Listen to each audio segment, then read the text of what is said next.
Hello everyone.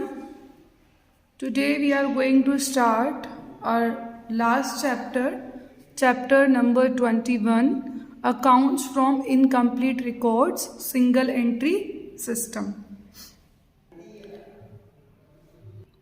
Now what is single entry system? Accounting records that are not maintained according to double entry system are known as accounts from incomplete records और single entry system of accounting records जो हैं वो double entry system के लिए maintain नहीं किए जाते हैं, उन्हीं को हम बोलते हैं अकाउंट्स फ्रॉम इनकम्प्लीट रिकॉर्ड्स और single entry system of accounting. Collar defines single entry system as a system of bookkeeping in which as a rule only records of cash and of personal accounts are maintained. It is always incomplete double entry varying with the circumstances. A system of bookkeeping in which as a rule only records of cash, है ना, एक system of book है जिसमें सिर्फ और सिर्फ हम लोग कैश की रिकॉर्डिंग करते हैं और पर्सनल अकाउंट को मेंटेन किया जाता है, और इसी को हमेशा हम लोग इनकम्प्लीट डबल एंट्री बोलते हैं, जो कि सिचुएशन के वजह से वेरे या अलग अलग होती है. Sometimes the term single entry system is mistakenly understood that under this system only one aspect of transaction is recorded in the book.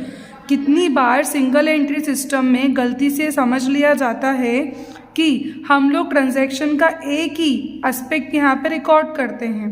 This is not true, ये सच नहीं है. The fact is that under this system in certain transaction both the aspects are recorded. For example, cash received from customer, cash paid to supplier. For others, only one aspect is recorded. For cash paid to acquire a fixed assets and some transactions are even ignored. For example, depreciation of fixed assets, etc.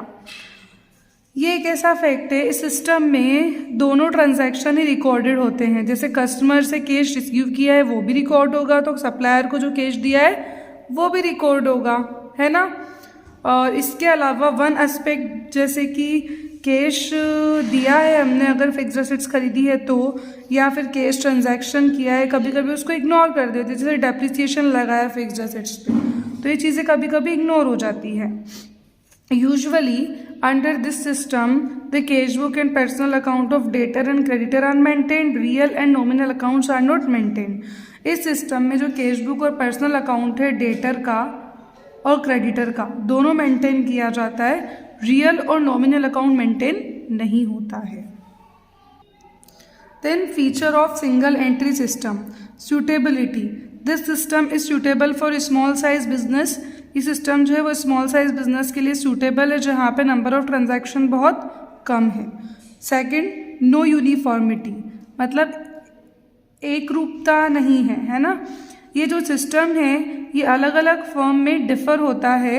यहाँ पे double entry system में जो adjustment होता है वो requirement और convenience के according होता है. Maintenance of personal accounts.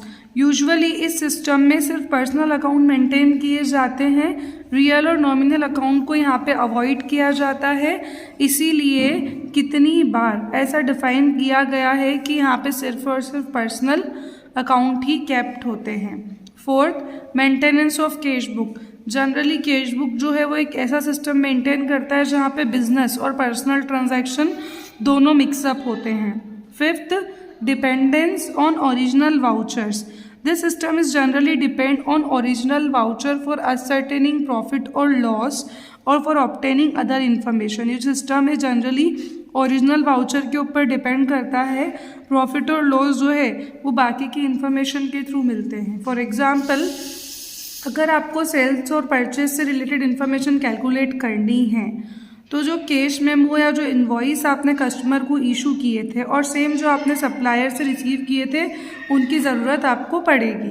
6, difficulty in preparation of final account. जितने भी नॉमिनल रियल अकाउंट होते हैं ना लेजर में या फाइनल अकाउंट में, अगर हम इनका डेटा नहीं रखते या फिर ये अकाउंट एब्सेंट होते हैं तो फाइनल अकाउंट, मतलब अगर नॉमिनल और रियल अकाउंट लेजर में एब्सेंट हो गए तो फाइनल अकाउंट प्रिपेयर करना ईजी नहीं होगा. नेक्स्ट है advantages of single entry system. क्या क्या एडवांटेजेस सिंगल एंट्री सिस्टम के?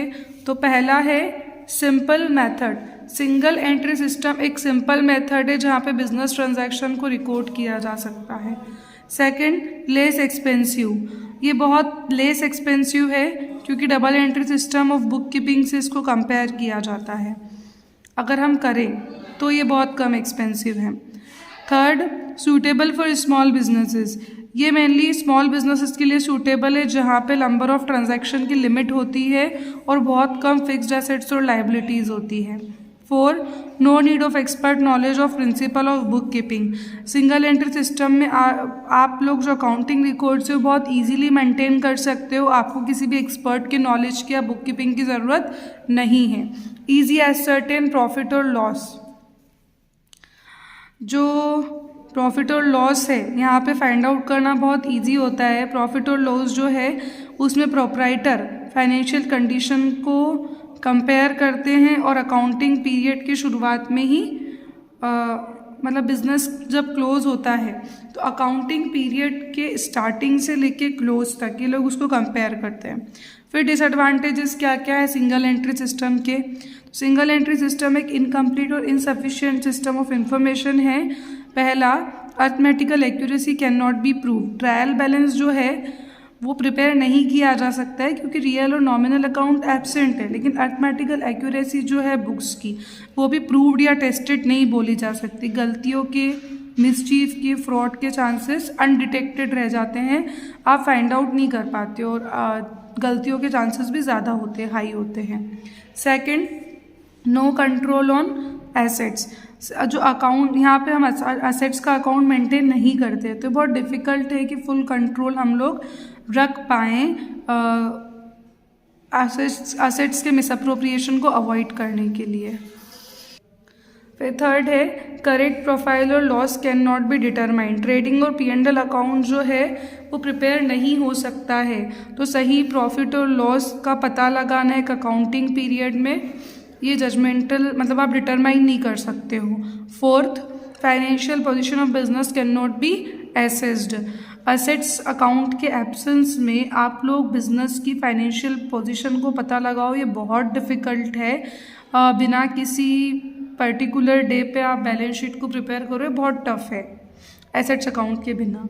नो इंटरनल चेक, जो इंटरनल चेक है वो पॉसिबल नहीं है, इसीलिए जो मेथड है leave room for error and frauds की, ये डिटेक्ट करना बहुत मुश्किल हो जाता है।